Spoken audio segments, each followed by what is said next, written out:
오늘 정말 흥미로운 변신 스토리를 하나 가져왔습니다. 반도체 업계에서 잔뼈가 굵은 회사, 바로 테스인데요. 이 회사가 메모리 장비 명가라는 타이틀을 넘어 어떻게 AI 시대의 핵심 주역으로 떠오르고 있는지 그 짜릿한 여정을 한번 따라가 보겠습니다. 자, 시작부터 질문이 좀 세죠. 2023년 저점 대비 무려 4배가 넘게 올랐습니다.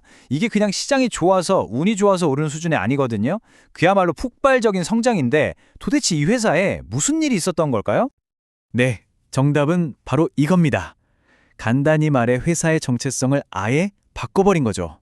과거의 영광에 머무르지 않고 지금 시대의 가장 거대한 물결인 AI 혁명의 파도에 아주 정확하게 올라탔다는 겁니다. 오늘 이야기의 핵심이 바로 여기에 있습니다.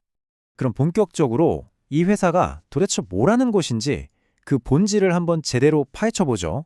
AI라는 화려한 키워드 뒤에 테스가 가진 진짜 기술력은 과연 무엇일까요?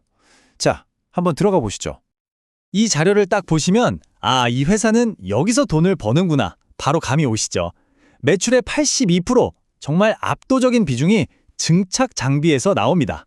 반도체 웨이퍼 위에 아주 얇은 막을 겹겹이 쌓아 올리는 엄청나게 정밀한 기술이에요. 바로 여기가 테스의 심장이라고 할 수 있습니다. PCVD, 이름만 들으면 머리가 좀 아프죠? 근데 이거 쉽게 생각하면요, 반도체를 수백 층짜리 초고층 빌딩이라고 상상해보세요.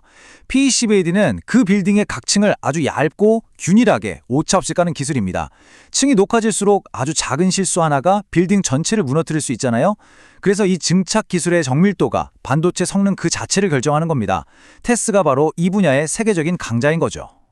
자, 그럼 이런 변화가 그냥 기대감이 아니라는 걸 실제 숫자로 한번 확인해 보겠습니다. 아시겠지만 숫자는 거짓말을 하지 않거든요. 이 숫자들 좀 보세요. 이게 모든 걸 말해줍니다. 2023년에 고객사 투자 축소 때문에 47억 원이라는 적자를 냈던 회사가 불과 1년 만에 흑자로 돌아서더니 그 이후로는 이익이 그냥 폭발적으로 늘어날 걸로 예상되고 있습니다. 이 그래프는 정말 드라마틱하지 않나요? 땅 밑으로 꺼졌다가 하늘로 그냥 수직으로 솟구치는 완벽한 V자 곡선입니다. 이건 단순한 회복이 아니에요.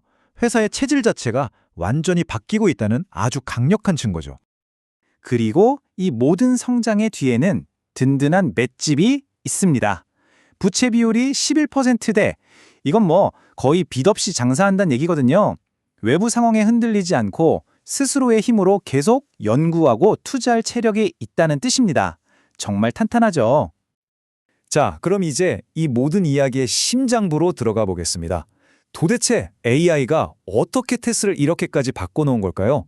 가장 중요한 부분입니다. 이 연결고리를 이해하는 게 핵심입니다. 자, 보세요. AI가 뜨니까 GPU가 더 중요해지고 그 GPU 성능을 끌어올리려면 HBM, 즉 고대역폭 메모리가 필수입니다. 근데 이 HBM이라는 게 메모리 칩을 아파트처럼 수직으로 착착 쌓아서 만들거든요. 그럼 어떻게 될까요? 칩을 더 많이, 더 높이 쌓아야 하니까, 그렇죠, 각 층을 쌓는 테스의 정교한 증착 장비가 훨씬 더 많이 필요해지는 겁니다. 결국 AI 붐의 끝에는 테스의 장비가 기다리고 있는 구조인 거죠. 그래서 분석 자료에서도 딱 이렇게 표현합니다. 이게 모든 걸 요약해주죠. 시장의 시선이 바뀐 거예요. 더 이상 테스를 그냥 경기에 따라 오르내리는 메모리 장비 회사로 보지 않는다는 겁니다. AI라는 거대한 시대 변화의 중심에 있는 핵심 공급자로 그 위상이 완전히 달라진 거죠. 그리고 미래를 향한 진짜 비장의 무기가 하나 더 있습니다. 바로 하이브리드 본딩이라는 차세대 기술인데요. 이건 기존보다 훨씬 더 촘촘하게 칩들을 연결해서 데이터 속도와 전력 효율을 말도 안 되게 높이는 기술이에요. 한마디로 미래 AI 반도체의 성능을 좌우할 게임 체인저인 셈이죠. 테스가 이 시장에 직접 뛰어들었다는 건 단순히 현재의 수혜를 넘어 미래 AI 생태계의 설계자가 되겠다는 강력한 선언이나 마찬가지입니다. 자, 그런데요, 모든 투자 이야기가 그렇듯 이렇게 장밋빛 미래만 있는 건 아니겠죠? 이제는 좀 냉정해져야 할 시간입니다. 우리가 반드시 짚고 넘어가야 할 리스크 요인들을 한번 살펴보겠습니다. 이게 참 테스의 가장 큰 힘이면서 동시에 가장 큰 아킬레스건입니다. 바로 삼성전자와 SK하이닉스라는 절대적인 고객사죠. 이들과의 끈끈한 관계는 엄청난 자산이지만 뒤집어 말하면 매출의 95% 이상을 이 두 회사에만 의존하고 있다는 뜻입니다. 만약 이 두 회사가 투자를 줄인다? 그럼 테스는 직격탄을 맞을 수밖에 없는 구조예요. 그뿐만이 아닙니다. 기술 변화의 속도가 워낙 빠르다 보니 지금의 증착 기술을 완전히 대체하는 새로운 기술이 나올 수도 있겠죠. 또 핵심 부품 중 일부는 여전히 해외 수입에 의존하고 있어서 공급망 문제도 무시할 수 없고요. 무엇보다 어플라이드 머티리얼즈 같은 전 세계 공용 기업들과의 기술 경쟁에서 계속 이겨야 한다는 엄청난 압박감도 존재합니다. 자, 그럼 지금까지 나온 모든 정보를 종합해서 결론을 한번 내려보죠. 과연 테스의 미래는 어떤 모습일까요? 딱 두 가지 시나리오로 정리해 볼 수 있겠습니다.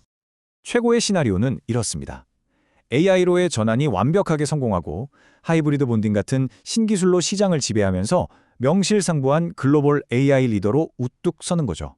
반대로 최악의 경우는 결국 두 거대 고객사의 결정에 발목이 잡히고 기술 변화의 흐름을 놓치면서 과거처럼 메모리 경기에 따라 울고 웃는 회사로 남게 되는 모습일 겁니다. 테스는 한때 대한민국 메모리 반도체 신화의 숨은 주역이었습니다. 과연 그 성공의 DNA를 AI 시대에 다시 한번 꽃피울 수 있을까요? 과거의 영광을 넘어 전 세계 AI의 미래를 만드는 데 기여하는 회사가 될 수 있을지, 이 거대한 질문을 여러분께 던지면서 오늘 이야기를 마무리하겠습니다.